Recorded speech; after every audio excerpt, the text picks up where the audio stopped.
Հայաստանի ազգային արխիվի Մեղրու ներկայացուցչությունում դեռ ընթացիկ տարվա հունվարից սկսվել էր մի գործընթաց, որն ըստ էության կոչում են լուծարում։ Դա տեղի է ունենում կառավարության որոշմամբ, ասում են պատասխանատուները։ Համակարգչային այսօրինակ փոփոխության դրական եւ բացասական ազդեցությունների մասին զրուցեցինք Հայաստանի ազգային արխիվի Սյունիքի մարզային մասնաճյուղի տնօրեն Արշալույս Փափազյանի հետ։ 2017 թվականի հունվարի 1-ից 9-ից կլուծարվի վերջնականապես Հայաստանի ազգային արխիվի Մեղրու ներկայացությունը։ Նրանց գործընթացները, բոլոր գործառույթները փոխանցվում է Հայաստանի ազգային արխիվի Սյունիքի մարզային մասնաճյուղին։ Այդ գործընթացը համաձայն Հայաստանի ազգային արխիվի տնօրենի 10-10-2016 թվականի դրությամբ հրամանի համաձայն այդ փաստաթղթերը փուլ առ փուլ տեղափոխվել է Հայաստանի ազգային արխիվի Սյունիքի մարզային մասնաճյուղ։ Այսպես ասած, դեկտեմբերի 1-ից վերջնականապես այդ փաստաթղթերը մուտք կգործեն Սյունիքի մարզային մասնաճյուղ եւ այդ գործընթացները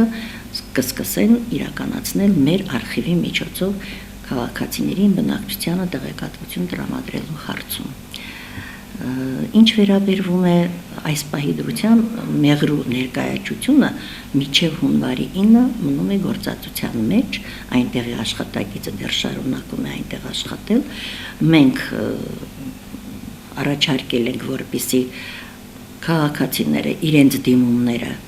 տրամադրեն, եթե հրատապորվե դիմումներ ունեն, կարող են տրամադրել Մեղրու արխիվում եւ նա էլեկտրոնային միջոցով հաստաշրջանառության այս կարգով կարող է փոխանցել մեզ եւ մենք կարող ենք պատասխանել այս պահի դրությամբ քաղաքացիներին։ Այս գործընթացը առայժմ լուծման այս խնդիրն է լուծում։ Սա դեռ ամենը չէ, ասում է Արշալույս Փափազյանը։ Այն սկիզբ կդնի նորարարությունների մի շղթայի։ Գալիք տարվա հունվարի 1-ից կենսաթոշակի անցած քաղաքացիների համար գործելու է արխիվային ծառայություններից օգտվելու առանձին բանաձև։ Նոր կարգ ենք ստացել, որով ամրագրվում է համատեղ Հայաստանի Հանրապետության սոցիալ-հիմնադրամի եւ Հայաստանի տարածքային կառավարման զարգացման նախարարության իդեմս Հայաստանի ազգային արխիվի տնօրինության համատեղ որոշում է կայացվել, որ հունվարի 1-ից առհասարակ բոլոր կենսաթոշակի անցած քաղաքացիները իրենց դիմումներ կարող են ուղղել կենսաթոշակային հիմնադրամ տվյալ տարածքային կենտրոններին եւ այդ տարածքային կենտրոնների միջոցով էլեկտրոնային եղանակով կարող են փոխանցել Հայաստանի ազգային արխիվի տվյալ մասնաճյուղերին։ Այդ մասնաճյուղերին այդ կարգի համաձայն դյուրինացնում են կարծես թոշակառուի կենսաթոշակի անցած քաղաքացու վիճակը, նա կարող է միանգամից դիմել սոցիալ հիմնադրամին, տվյալ տարածքային կենտրոնին, նրանց էլեկտրոշրջանառության միջոցով փոխանցվի մեզ, եւ մենք միանգամից պատասխանում ենք կենսաթոշակային այդ կենտրոններին։ Ուղղակի այստեղ խնդիրն այնպես է, կան որոշ նրբություններ։ Եթե այդ մարդը, այդ քաղաքացին կոնկրետ այդ պահին չի գնում կենսաթոշակի, բայց դեռ ինքը 2-3 տարիներ ունի, որպեսզի անցնի, իրեն նպատակն այն է, որ հավաքագրի իր փաստաթղթերի վիճակը կարգավորի, տարբեր կազմակերպություններում աշխատած տարիները իմի բերի, այլևս նա չի կարող նախապես դիմել կենսաթոշակային այդ կենտրոններին, այլ բնականորեն կդիմի Հայաստանի արխիվներին ընդհանրապես։ Հիմա էլի չի բացառում, հանկած թյուր կարծիք չստեղծվի մեր քաղաքացիների մոտ, որ իրենք այլևս արխիվ չեն կարող մտնել կամ այդ դիմումները ներկայացնել։ Սա կարգ է սահմանված, որ քաղաքացին մեկ գնում է հասնում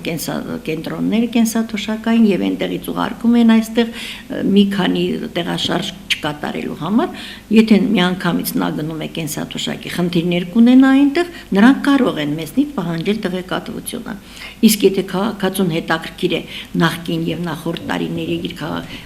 պատահում է նրանց աշխատանքային գրքույկները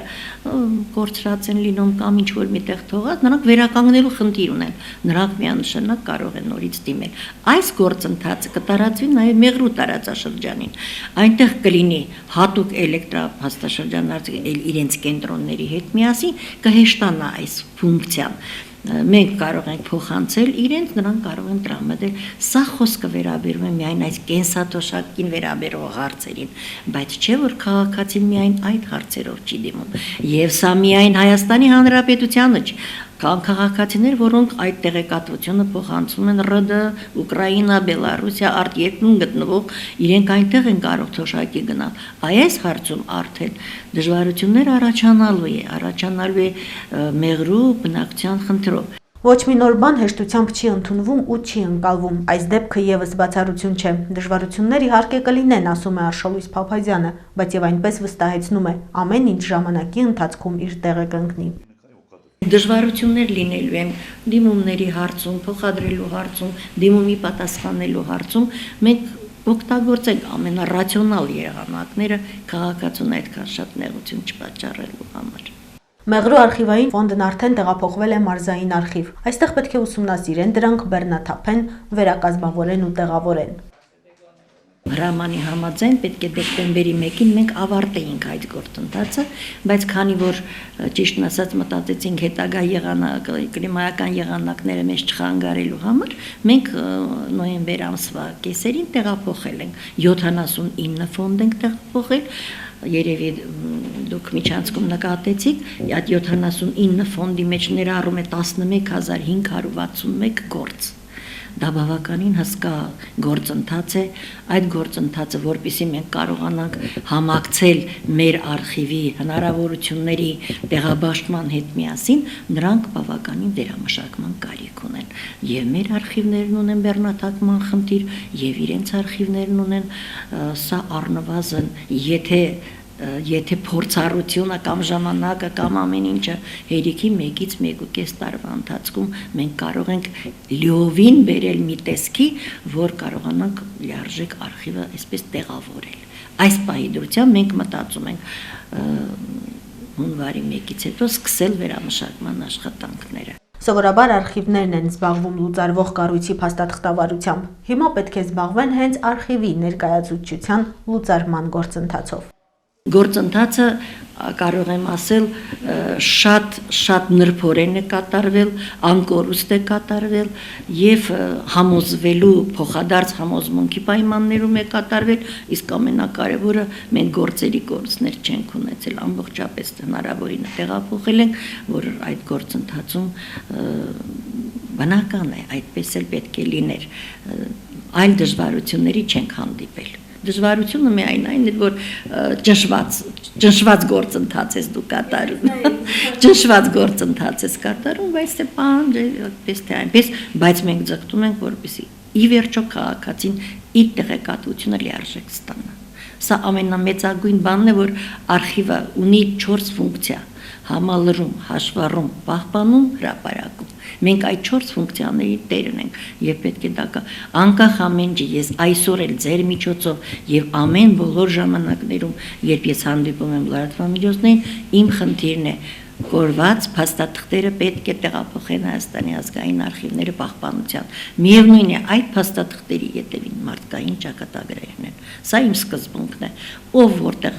տարեկան պատկերացնում եք մոտ 7 այդպիսի փաստաթղթեր եմ ես հայտնաբերում հիմնարկ ձեռնարկությունների, որոնք պահվում են ինչ-որ մարդկանց տներում, պահվում են նկուղներում, պահվում են, չգիտեմ, գյուղերում, այսպես թե այնպես հայտնաբերում ենք, բերում, որպեսզի վաղը բոլորին պետք են գալիս աշխատանքային ստաժը, աշխատավարձի չափը վերականգնելու համար։ Արշալույս Փափազյանը համոզված է, կառավարությունը կգտնի օպտիմալ տարբերակ մեղրեցիներին խնդիրներից զերծ պահելու համար, իսկ մինչ այդ ինքն առաջարկություն ունի։ Մենք մտահոգված ենք, բոլորս ենք մտահոգված այդ հարցով, մենք ելքեր փնտրում ենք, առաջին ելքը, որ մենք առաջարկություն ենք անում, մեղրու համայնքին, համայնքապետարանին, մեղրու նորանշանակ, ինչպես ասում են քաղաքապետին, որ այս պահի դրությամբ Հայաստանի ազգային արխիվի մասին օրենքը չի բացարձակապես արգելում, որ իրենք ստեղծեն իրենց համայնքային արխիվը։ այսինքն դա կլինի զուտ իրենց համայնքին վերաբերող քաղաքապետարանի ենթակայության տակ գտնվող մանավանդ այս պահի դրությամբ շենքային պայմանները մենք թողնում ենք իրենց, ներսի ամբողջական գույքը թողնում ենք իրենց դարակաշարերով, այսինքն պատրաստի ամեն ինչ մնում է այնտեղ հաստիկի խնդիր լուծել եւ իրենք կարող են այնտեղ օգտագործել իշա իրենց բնակչության։ Նույնիսկ մենք մտածում ենք, ասում ենք, եթե իսկապես այդ արխիվը ստեղծվի, իրենց անձնակազմի վերաբերող փաստաթղթերն էլ պետության սեփականությունից կարող ենք փոխադրել համայնքային սեփականություն։ Դա մեր լավագույն առաջարկությունն է։ Անկեղծ ասեմ, ես այդ առաջարկությամբ նաև հանդիպել եմ պարոն Հակոբյանին, մեր նոր մարզպետին, եւ նա ողջունել է այս քայլը, հավանաբար խնդրել ենք, որ ինքն էլ աջակցի իշա մեղրեցու այս գործընթացը կատարին։ Հիմա ես անկեղծ ասեմ, դեռ արձագանքներ մեղրուց չեմ ստացել։ Սա արդեն երկրորդ անգամ ես լրատվամիջոցների հետ հանդիպում եմ, իմ առաջարկությունները անում եմ, բայց արձագանքներ դեռևս չունեմ։ Թե ինչպես կավարտեն, ինչ դիրքորոշում կունենան, դա արդեն իրենց լուծելի հարցն է։ Ինչ վերաբերում է մարզային արխիվին, ապա այստեղ մշտապես զբաղված են առօրյա խնդիրներով։ Ամեն գալիք տարվա հետ արխիվի տնօրենը մի կողմ է դնում ընթացիկ տարում արձանագրած հաջողություններն ու ձեռքբերումները։ Այս տարի մենք 7 կազմակերպության հետ գործ ենք ունեցել։ 7 կազմակերպությունից, որից ասենք Շրջկոպը, Հայ գյուղտեխնիկայի փաստաթղթերը, բուժ միավորման փաստաթղթերը, դպրոցները, որ մինչ այդ փակ գոտիներ են եղել, նրանք մինչև 96-ը քաղ եւ շրջող կրդվաժիններով լուծարվել են, դպրոցները դարձել են հետագայում պովակներ, կարծես մի ճեղքվածք էր առաջացել 96 թվականից հետո ոչ մի դպրոց ցանկություն չէր ունենում, որպեսզի իրենց փաստաթղթերը տեղափոխեին պահպանության։ Բայց այս հարցը անդադ շոշափվել էր մեր վերադասի հետ միասին քննարկման էինք դրել, մենք առաջարկություն արեցինք, հիմա կոնկրետ Սյունիքի մարզային արխիվը մեր այս պահի դրությամբ քաղաքի դպրոցներից միայն բացառությամբ 6-րդ, բացառությամբ 10-րդ եւ 13-րդ դպրոցները մյուս փաստաթղթերը մինչեւ պովակ, ներառյալ պովակ, որ դառնեն պետական ոչարը սրբորեն փոխանցել են Հայաստանի ազգային արխիվի մեր մասնաճյուղին։ Սա կարևոր գործընթաց է, երբ տեսեք հիմնավորումը այսպիսին էր գնում։ Այս դպրոցում աշխատող մարդիկ կամ աշակերտությունը մի 5 տարի սովորել է թիվ 1 դպրոցում, հետո շարունակել է թիվ 3-ում, հետո 2-ում եւ այլն։ Հիմա պատկերացրեք, այդ ուսանող մարդը, որը պետք է հավաքի իր տեղեկատվությունը, պետք է 3 տարբեր ատյաններ խնդրի որ ենտեղ, իսկ այստեղ կենտրոնացված ձևով իմ խնդիրը սա է, կենտրոնացնել փաստաթղթերը, դպրոցի ուսուցիչը 10 տեղ կարող է աշխատածներ վերի խոտանայում, Բարաբաթումում, թիվ 1 դպրոցում հիմա պատկերացրեք, նա պետք է մի քանի տեղ գնա, որ տեղեկատվություն ստանա։ Եվ մենք եկանք համոզման, որ այս խնդիրը այս ձևով ոնց կարողացանք լուծել։ Այս պահին իմ խնդիրն է թիվ 6, 10 եւ 13 դրանց էլ հավաքագրենք, հետո արդեն կանցնենք իհարկե մյուս համայնքներին, որպեսզի սա ձեռքբերումներից մեկն է։ Հաջորդը, որ տարիներ շարունակ ես ասում եմ, լուծարված հիմնարկ ձեռնարկությունները եւ 2 լուծարված հիմնարկ ձեռնարկության փաստաթուղթ ենք հայտնաբերել եւ տեղափոխ, սա ցուցանիշ է։ Հայկոպը, շրջկոպ ինչպես անվանում է եւ նախկին հայ գյուղտեխնիկան, որ վաղուց լուծարված է։ Ինձ համար հիմա ամենակարևորներից մեկն է նաեւ ավտոնորոգման գործարանի փաստաթղթը եւ սնանկ ճանաչված այդ ձեռնարկությունները, դա էլեկտրոնն է, դա ռելեն է, այս պահի դրությամբ ավտոնորոգումն է եւ էլի շատ մանր մնուր ձեռնարկություններ, որոնք չեն տեղափոխել փաստաթղթերը։ Աճ ունենք քաղաքացիների դիմումների առումով, անցյալ տարի այցելից կասած նոյեմբերի դրությամբ մեր քաղաքացիների մուտքը եղել է 591, այսօր այս պահի դրությամբ մենք արդեն ունենք 614 դիմում։ Ասեմ, որ ուղղակի աճել է աճը դեպի արտերկիր գնացող փաստաթղթերը, հատկապես կենսաթոշակայի գնացողները, որոնք բնական է այնտեղ տեղափոխում են իրենց աշխատանքի ստաժը, աշխատավարձի չափը եւ այնտեղ թոշակավորվում են։ բոլոր ցուցանիշներով մեր իսկ ասենք 450 միավոր մենք պետք է մուտք ունենայինք փաստաթղթերի, բայց մենք արդեն 624 միավոր գործ ենք տեղափոխել։ Այս տարի ամեն կարգի ցուցանիշ վերամշակումները 700 ենք ունեցել, բայց մենք նախատեսել ենք 733 միավոր ենք ձեռք բերել։ Ասեմ, որ անընդհատ աշխատանքի մեջ ենք։ Ոչ մի րոպե այդ աշխատանքը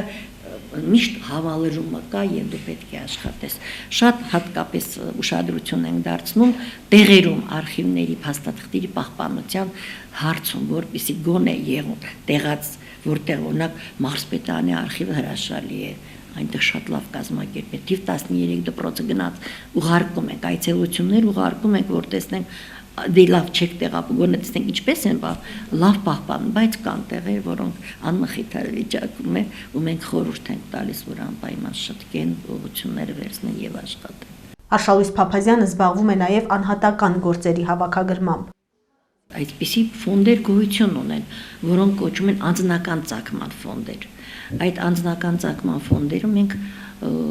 ցանկություն ունենք համալրելու մեր քաղաքի շատ մեծ պատվավոր մարդկանց, որոնք մեծ դեր ու նշանակություն են ունեցել մեր քաղաքի եւ մշակութային կյանքում եւ շինարարական ոլորտներում, որոնք մենք հավաքագրում ենք այս պահի դրությամբ բավականին նյութեր հավաքել ենք Սարգիս Սողոմոնիչի փաստաթղթերից, իր թորնուհին է մեզ տրամադրել եւ Գառնիկ Խաչատրյանի փաստաթղթերն ենք համալրում, որպեսզի այդ երկու նշանավոր մարդկանց ֆոնդերը ստեղծենք ու տանք սերունդների պահպանության։ Նրանք մեր քաղաքի, մեր տարածաշրջանում մեծ դեր ու նշանակություն ունեցող մարդիկ են, որոնք հիշարժան պետք է լինեն այս։ Մենք էլի կշարունակենք անկեղծորեն վերջերս ես մտածում էի Կամո Արստամյանի ֆոնդն էլ ունենք մենք, բայց հիմա իմ ուղեղում մտնում եմ նաև Էջանանցու ֆոնդը ստեղծելու, որը իսկապես արժանավոր մարդ է եւ մանկավարժության, եւ մեր պատմության, եւ մեր տարածաշրջանի եզակի մարդ, որը իր մեջ շատ մեծ բաներ ներառում։ Ես սիրով կցանկանայի, որ հնարավորության սահմանում սկսեինք նաև հավաքագրել նաև իր փաստաթղթերը այստեղ ստեղծելու այդ ֆոնդը։ Ինչևէ Արշալույս Փափազյանը լավատես է գալիքի հանդեպ ու պատրաստական օգնելու բոլոր նրանց, ովքեր այս կամ այն հարցով կդիմեն արխիվային ծառայություն ստանալու նպատակով։